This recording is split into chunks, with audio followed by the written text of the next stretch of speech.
തിരികെ എത്തിക്കഴിയുമ്പോൾ അബ്ദുൾ റഹീം 26-ാം വയസ്സിലാണ് ഈ കൃത്യത്തിന്റെ പേരിൽ ജയിലിലേക്ക് പോകുന്നത്. ഇപ്പോൾ അദ്ദേഹത്തിന് 44-ാം വയസ്സിലാണ് നാട്ടിലേക്ക് മടങ്ങി വരുന്നത്. 26-ാം വയസ്സിൽ അവിടേക്ക് കടൽ കടന്ന് പോയതാണ്. തിരിച്ചു വരുമ്പോൾ 44 വയസ്സ്. മുന്നോട്ടുള്ള ജീവിതത്തിനും ബോച്ചയുടെ ഒരു തുണയുണ്ടാകുമെന്ന് കരുതാമല്ലോ അല്ലേ? തീർച്ചയായിട്ടും ഞാൻ ഉദ്ദേശിച്ചിരിക്കുന്ന തിരിച്ചു വരുമ്പോൾ രാജകീയമായിട്ടുള്ള ഒരു എന്താ പറയാ റോൾസ് റോയ്സിൽ ഒരു ഡ്രൈവറുടെ ജോലി കൊടുക്കാം. വേറെ ഭാരിച്ച ജോലികളൊന്നും ഇല്ലാതെ ഗൾഫിൽ പോയിട്ട് വലിയ മോഹങ്ങളൊക്കെ കണ്ടെങ്കിലും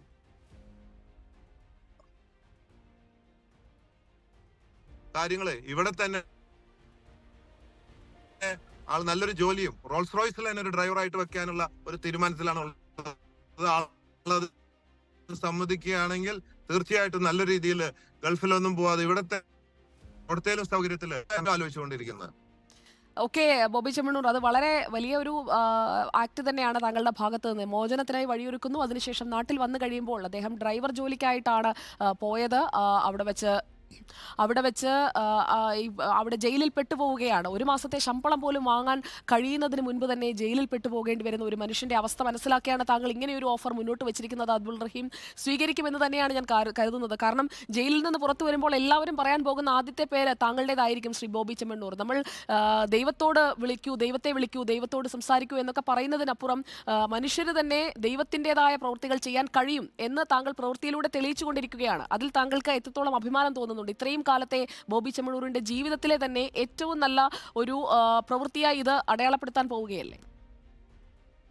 തീർച്ചയായിട്ടും എനിക്ക് എന്നോട് തന്നെ ഇത്ര അധികം അഭിമാനം തോന്നുന്നത് ആദ്യമായിട്ടാണ്. പല കാര്യങ്ങളും ചെയ്തിട്ടുണ്ടെങ്കിലും ഇത്രയും ഒരു നിമിഷം, കാരണം ഇന്നലെ വരെ എനിക്ക് ടെൻഷനായിരുന്നു. കിടന്നാൽ ഉറക്കമില്ല, ഒരുപാട് റോട്ടിലൊക്കെ അലഞ്ഞ് പിടിച്ച്, ഒന്നാമത് ചെറുതായിട്ട് ഫീവറുണ്ട്, പനിയുണ്ട്, എങ്കിലും റെസ്റ്റ് എടുക്കാനും വയ്യ.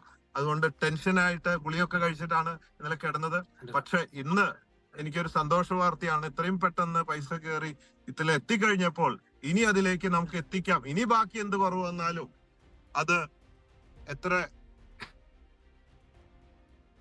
തീർച്ചയായും നമ്മൾ ആ 34 കോടിയിലേക്ക് താങ്കൾ മലപ്പുറത്തേക്ക് എത്തുമ്പോഴേക്കും 34 കോടിയിലേക്ക് നമുക്ക് എത്താൻ കഴിയട്ടെ. അതിന് എല്ലാവിധ ആശംസകളും. താങ്കൾ ചെയ്തത് വളരെ നല്ല ഒരു പ്രവൃത്തി ആയതുകൊണ്ടാണ് നമ്മളും ആ പ്രവൃത്തിക്കൊപ്പം. ഇതാണ് മലയാളികളുടെ ഒരു പവർ എന്ന് പറയുന്നത്. നമുക്ക് ലോകത്തോട് തന്നെ വിളിച്ചു പറയാൻ കഴിയുന്ന ഒരാളെ ജീവിതത്തിലേക്ക് തിരികെ കൊണ്ടുവരാനായിട്ടുള്ള ഈ യാത്രയ്ക്ക് മുൻകൈയെടുത്ത ബോബി ചെമ്മണ്ണൂറിന് എല്ലാ സ്നേഹാഭിവാദ്യങ്ങളും. Thank you so much.